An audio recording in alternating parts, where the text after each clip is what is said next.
At offer we can give ₹199 up to 31st January on the eve of Republic Day. Shri Pavitra avenue Kakinada. గత 3 రోజుల నుంచి తెలుగు రాష్ట్రాలను bird flu భయం అణికిస్తోంది. కోళ్లకొస్తున్న వ్యాధితో ప్రజలు ఆందోళన చెందుతున్నారు. ఈ నేపథ్యంలో ప్రతి ఒక్కరి మదిలో మిదులుతున్న ప్రశ్న ఒకటే, బర్డ్ ఫ్లూ వచ్చినా చికెన్ తింటే ఏమవుతుంది? ఒకవేళ మనుషులకు బర్డ్ ఫ్లూ వస్తే చనిపోతారా? ఈ వ్యాధికి వ్యాక్సిన్ లేదా? ఇంతకు చికెన్ తినొచ్చా తినకూడదా? ఈ ప్రశ్నలన్నింటికీ సమాధానాలు తెలుసుకుందాం.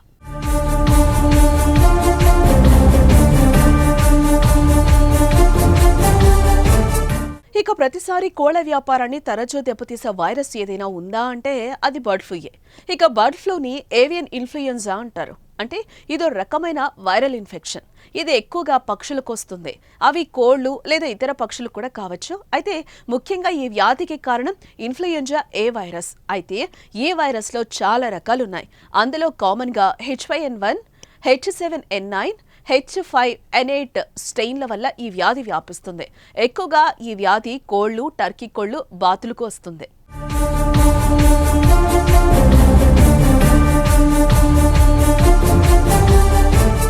మరోపక్క బర్డ్ ఫ్లూ అనేది కొన్నిసార్లు కోళ్లకు ప్రాణాంతకం కాదని, కొన్నిసార్లు స్ట్రెయిన్ ని బట్టి ప్రాణాంతకంగా మారుతుందని వెటర్నరీ అధికారులు సూచిస్తున్నారు. అయితే ఈ వ్యాధి కారణంగా కొన్నిసార్లు కోళ్లు అనారోగ్యం పాలవుతాయి.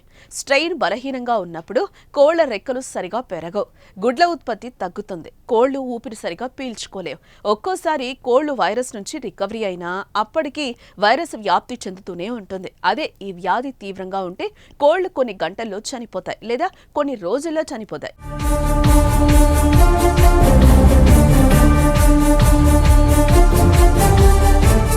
ఇక బర్డ్ ఫ్లూ వచ్చిన కోడిని గుర్తించాలంటే కోళ్లకు బర్డ్ ఫ్లూ సోకినప్పుడు వాటి తల ఉబ్బుతుంది, కాళ్లు, శరీరం పర్పుల్ కలర్లోకి మారుతుంది.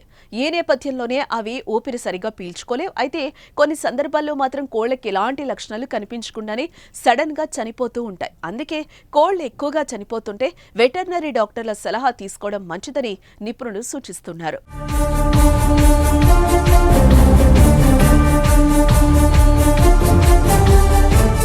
ఇక ఈ వ్యాధి మనుషులకు వ్యాపిస్తుందా అనే ప్రశ్న గురించి తెలుసుకుంటే ఇది మనుషులకు చాలా అరుదుగా వ్యాపిస్తుంది. బర్డ్ ఫ్లూ సోకిన పక్షులను ముట్టుకున్నా, వండుకొని తిన్నా ఈ వ్యాధి సోకే ఛాన్స్ ఉంటుందంట.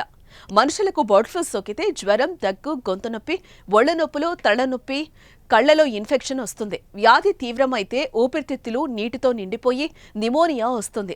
ఊపిరి సరిగా తీసుకోలేరు, ఊపిరితిత్తులు పనిచేయవు, బ్రెయిన్ దెబ్బతింటుంది. దీంతో మరణాల రేట్ ఎక్కువే. దీనికి తోడు H5N1 స్ట్రెయిన్ సోకితే చనిపోయే అవకాశం 50% ఉంటుందని, అయితే మనుషులకు ఈ వ్యాధి అరుదుగా సోకుతుందని నిపుణులు అంటున్నారు. అందుకే బర్డ్ ఫ్లూ ఎక్కువగా ఉన్నప్పుడు చికెన్ తినకపోవటం మంచిదని, ఒకవేళ తినాలి అనుకుంటే కనీసం 75 degrees Celsiusలో వండాలని, అప్పుడు వైరస్ చనిపోతుందని నిపుణులు చెప్తున్నారు. ఏదేమైనా వైరస్ ఎక్కువగా వ్యాప్తి చెందుతున్న సమయంలో చికెన్ తినకపోవడమే ఉత్తమమని నిపుణులు సలహానిస్తున్నారు.